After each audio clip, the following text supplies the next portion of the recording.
جن کے بارے میں آتا ہے کہ جب وہ وضو کرتے تھے رنگ پیلا پڑ جاتا تھا.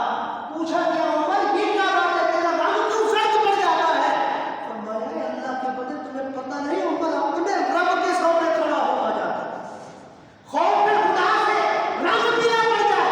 وہ عمر فرماتے کیا کر رہے ہیں اس وقت میں؟ جب محنت مزدوری کا وقت ہے تم آ کر بیٹھ گئے. جاؤ. اسی لیے میرے اور آپ کے پیارے حبیب علیہ السلام نے فرمایا بہترین صدقہ کیا ہے؟ بہترین صدقہ میرے آقا علیہ السلام نے فرمایا بہترین صدقہ تمہارا کسی مرد کا اپنی بیوی کے منہ میں 1000 کا نوالہ ڈال دینا. یہ بہترین صدقوں میں سے ایک صدقہ ہے. مگر ہم اپنے آپ کو دیکھیں, ہم نے صرف یہ سمجھ لیا ہے آئے کبھی کبھی نماز پڑھ لی, آئے نماز پڑھی, کبھی رمضان میں توفیق ہوئی تو ایک دو روزے رکھ لیے, اس کے بعد کبھی جمعے میں آ گئے, اس کے بعد ہم نے بہت بڑے احسانات کر لیے. ہم تو بیٹھے ہوئے, ہم تو اتنے صدقات کرنے والے, خیرات کرنے والے.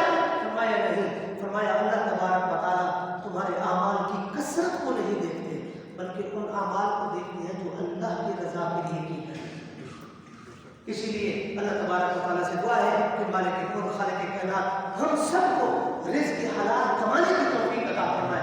اللہ تعالیٰ ہم سب کو رزق حلال, رزق طیب عطا فرمائے. اللہ تعالیٰ ہم سب کو رزق حرام سے بچائے, جس کے لیے میرے آقا نے فرمایا اگر کسی کے پیٹ کے اندر ایک لقمہ بھی حرام کا چلا جائے تو 40 دن تک اس کی کوئی عبادت قبول نہیں ہوتی.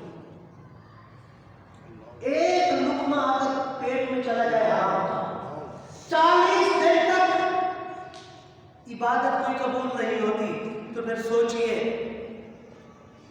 جنہوں نے لوگوں کا حق مار مار کر اپنے بینک بیلنس بنا لیے, لوگوں کا حق مار, لوگوں کے بچوں کو رلا رلا کر, لوگوں کا حق مار کے اپنے بچوں کی بھی زندگی خراب کی اور جن کا حق مارا ان کے بچوں کی بھی زندگی خراب کی. کیا خیال ہے ان کے اس عمل کو اللہ تعالیٰ نہیں دیکھتا؟ فرمایا وَقُلْ اعْمَلُوا